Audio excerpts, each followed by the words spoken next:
पुर्खौंदेखि चलिआएको रीतिरिवाज चाडपर्व जस्तै कुलपूजा पनि एक हो। अरूको अरू महिनामा नै कुलपूजा हुन्छ, तर हाम्रो भने वैशाखी पूर्णिमा कुलपूजा गर्दै आएका छौँ। 2 वर्षमा एक फेर हुने कुलपूजा अहिले परेको हुँदा म पनि तराईबाट पहाड जाँदैछु। मेरो यात्रा सुरु हुन्छ मौवाबारीबाट हंसपुरतिर। 11 बजेको जिपमा चढेर म गोर्सिगे मामा घरमा जान लाग्छु, किनभने कुलपूजालाई लिएको पाठो त्यही थियो र मामा घरको साइडमा पूजा चलेको र पूजामा निम्तो थियो। अर्को दिन 5:40 मा मामा घरबाट निस्कन्छु।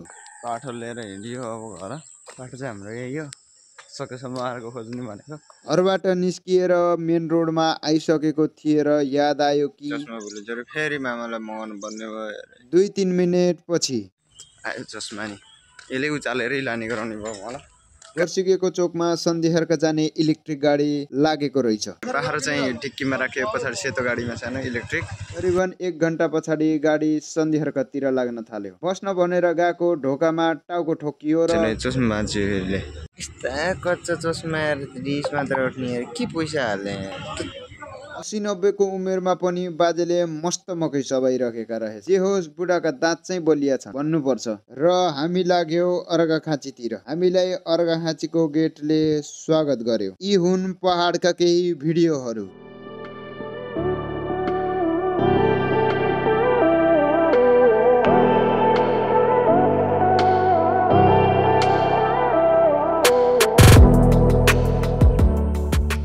देउरालीको दर्शन गर्दै करिबन 4 घण्टा पछाडि हामी सन्धिहरका आइयो। अब खाना खाएर चाहिँ निस्किने घरतिर।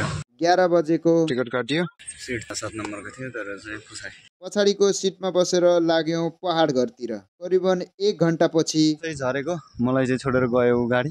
पुच्चेको धेरै विशेष छ कि फेरि चरेको खाइ मर्न लागेको यो फेरि। चल लो घर पुग्न थाल्यो होइन। आफ्नो गाउँमा आएपछि अलग्गै फिल हुने क्या घर हो होइन। यहाँ तल्लो घर माथिको चाहिँ राम्रो थियो। यो भत्काएर यस्तो बहडा पाक्ने बेलै भएन।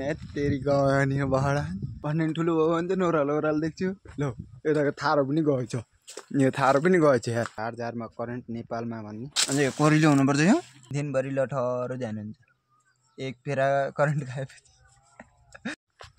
यति ओह्रालो छ क्या ठाड्डै। यहाँ चाहिँ यो सानो लाउरो थियो, अहिले यस्तो भएछ। के छ कलै फाइनल्ली घर पुगेँ। यो छ जङ्गल जाने हो, काफल खाने हो, तेन्जु खाने हो, मोटर बाटोमा घर चाहिँ अब कोही छैन। बुढो मान्छे मात्र एक्लै बा बस्ने भएको कारणले गर्दा यहाँ कोही पनि छैन। चिचा खाना हेर्न होला। भ्लग चाहिँ कस्तो लाग्यो लाइक कमेन्ट सेयर सब्सक्राइब गरिदिनु होला। नेक्स्ट भिडियो हुनेछ कुलपूजाको लागि पाठो लिन गएको।